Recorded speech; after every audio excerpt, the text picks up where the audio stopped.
একটা ছোট্ট বাচ্চা আজকে আমাদেরকে এটা একটা হৃদয় বিদারক ঘটনা। এই যে ব্যাটারি চালিত রিক্সাগুলো যেভাবে, সেটা শুধু ওইটাতে একটা রিস্কি রোড ছিল, এমনি নর্মাল রোডে তারা অ্যাক্সিডেন্ট করছে।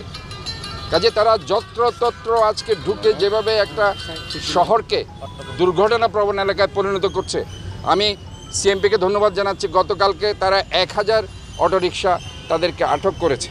এইভাবে আইনের প্রয়োগ করতে হবে। এরাই কিন্তু দুর্ঘটনাগুলো ঘটাচ্ছে। ওই দিন ওই ঘটনাটা তারাই ঘটিয়েছে। তারা যদি ওই বাচ্চার মা যদি বলতো না আমি এই পানির ভিতর দিয়ে আমি যাবো না, অথবা আই এম নট ইন্টারেস্টেড এখান দিয়ে যাও, তাহলে এই ঘটনাটা হতো না।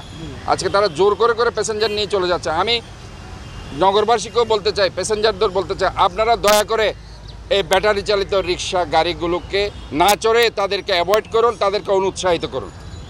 আপনারা যদি তাদেরকে অনুৎসাহিত করেন, দেখবেন এরা আর গাড়ি চালাবে না।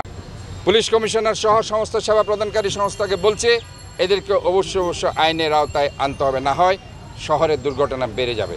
এবং আমি আরেকটা জিনিস আপনাদের বলতে চাই, চট্টগ্রামের 41 ওয়ার্ডের শুধু আমার সিটি কর্পোরেশনের কর্মকর্তা নয়, আমার দলীয় নেতা, যে কোনো নাগরিক যদি কোনো খোলা ডাস্টবিন, আপনার খোলা ডাস্টবিন দেখেন, সেটা আমাকে ইনফর্ম করবেন।